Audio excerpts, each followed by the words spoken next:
Devastating floods, an effect of climate change. We should not fool ourselves about that. It is something which we will see more often.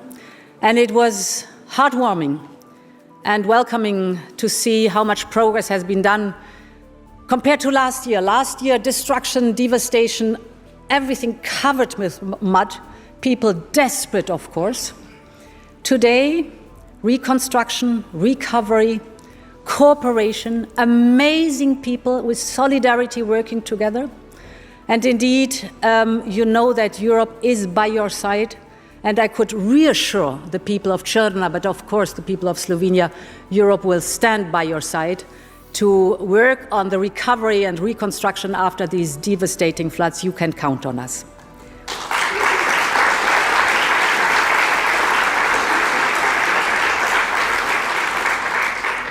I'm very pleased to see here Prime Minister Plenković, my dear Andrej. Yes, please, please. All the Croatians in the room. Prime Minister Rama, dear Eddie, needs an applause.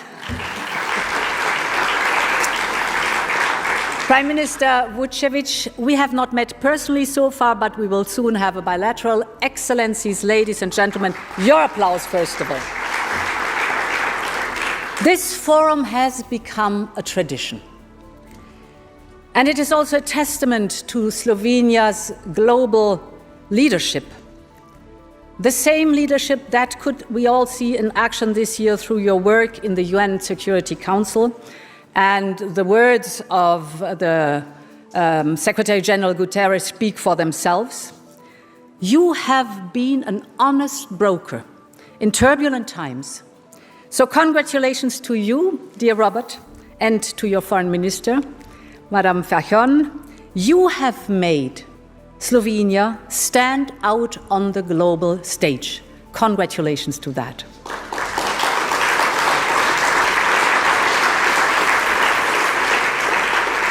Now, the title of today's Bled Forum is A World in Parallel Realities. And yes, it is a sobering assessment of the new environment we live in. We've just heard it. This is a moment of fracture for the world. And one of the main fault lines has opened up right here on our continent. Russia has chosen to burn its bridges with its European neighbors by invading a peaceful country. Putin and his cronies have shown that they do not believe in a global order based on rules. They believe they can do anything they please within their so-called sphere of influence. And dear Yulia Navalnaya, we have not forgotten the fate of your brave husband, Alexei Navalny. They fought him.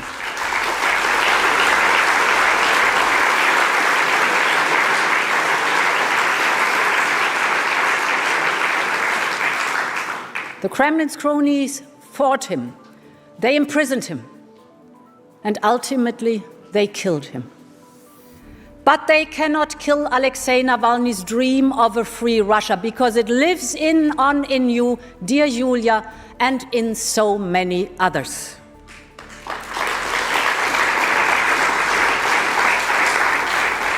Ladies and gentlemen,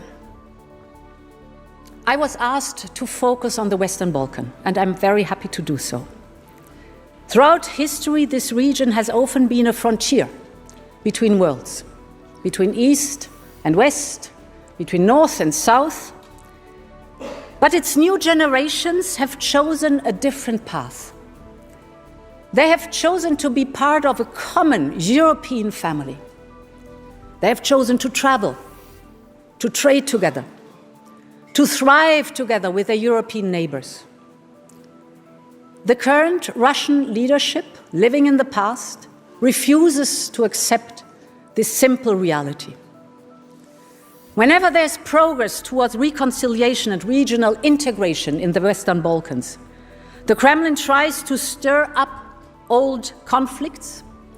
Russia is constantly at work to sow division inside the Western Balkans and between the Western Balkans and the rest of Europe. But, ladies and gentlemen, the vast majority of people in the Western Balkans do not want fragmentation. They want integration, and that's what we must deliver for them. During the first mandate of the European Commission, enlargement has returned to the top of our political agenda. And let's be very clear. Russia's full-fledged war in Ukraine is for Europe a turning point like 1989. We live in a different world, and we are forced to rethink our policies and objectives. If making Europe economically competitive and capable of defending itself, if this is our fundamental objective, then I see the Western Balkans' integration in the European Union as critically important. In the age of geostrategic rivalries, a larger European Union gives us a stronger voice in the world. A bigger single market increases our competitiveness and our leverage as a trading partner. It gives us the tools to respond to blackmail and unfair competition. It gives us a greater common purchasing power. Enlargement is an investment in our collective strength and security.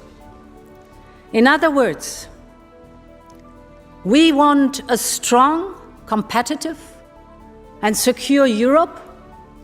Well, this includes the Western Balkans as well as Ukraine and Moldova in our European Union, and all those whose European aspirations are matched by their deeds. And this is why we have instilled new life into the enlargement process. We have started accession talks with Albania and North Macedonia. We started accession talks with Ukraine and Moldova. Bosnia and Herzegovina can be next in line. And I want to thank explicitly Slovenia for your relentless work on this. Many thanks for that. You are really a good friend of Bosnia and Herzegovina.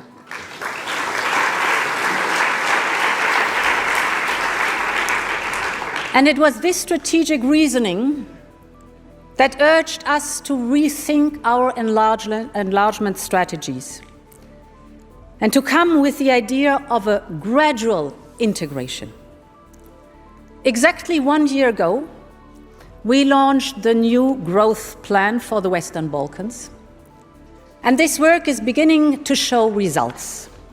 And let's pause for a moment and celebrate these achievements, of which you, the Western Balkan leaders, should rightfully be very proud of. Tirana is Europe's fastest growing airport. European companies are setting up shop in Serbia and Bosnia-Herzegovina at an accelerated pace. Kosovo's economic reforms have been heralded by the IMF and are generating economic benefits. North Macedonia's investments in infrastructure are a source of inspiration. Montenegro has just seen its credit rating upgraded on the back of its sound policies. By the end of the year, 3 of you could already join our single euro payment area, and this will generate savings of over 500 million euros every year once you are all in. Dear friends, it's not even a year since we formulated this objective. Now it's an emerging reality. I think you can be so proud of it. Congratulations to that work.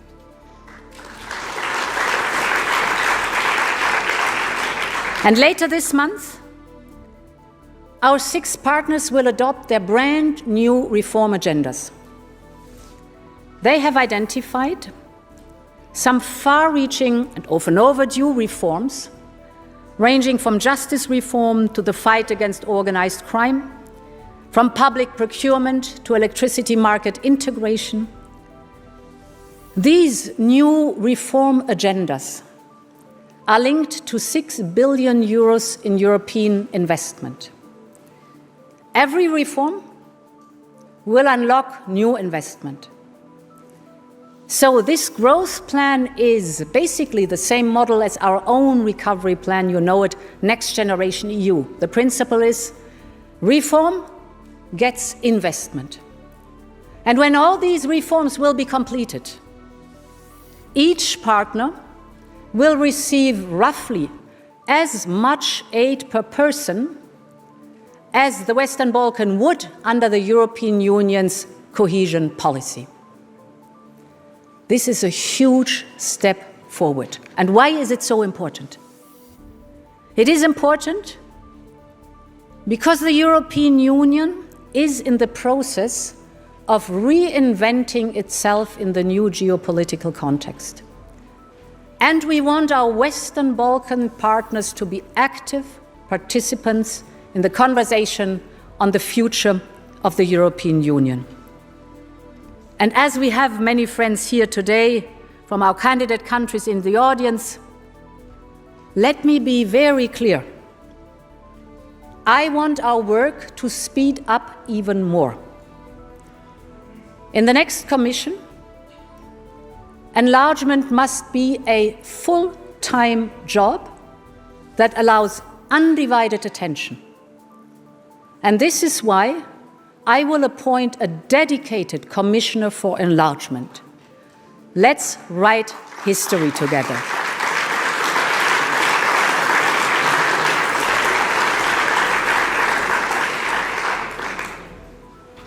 Our political will to integrate the countries in the region as soon as possible comes along with our firm determination that the European Union is a community of democracies.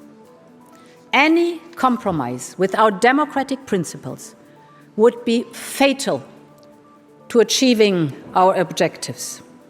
Both EU member states and the countries in the Western Balkan region will face tough choices.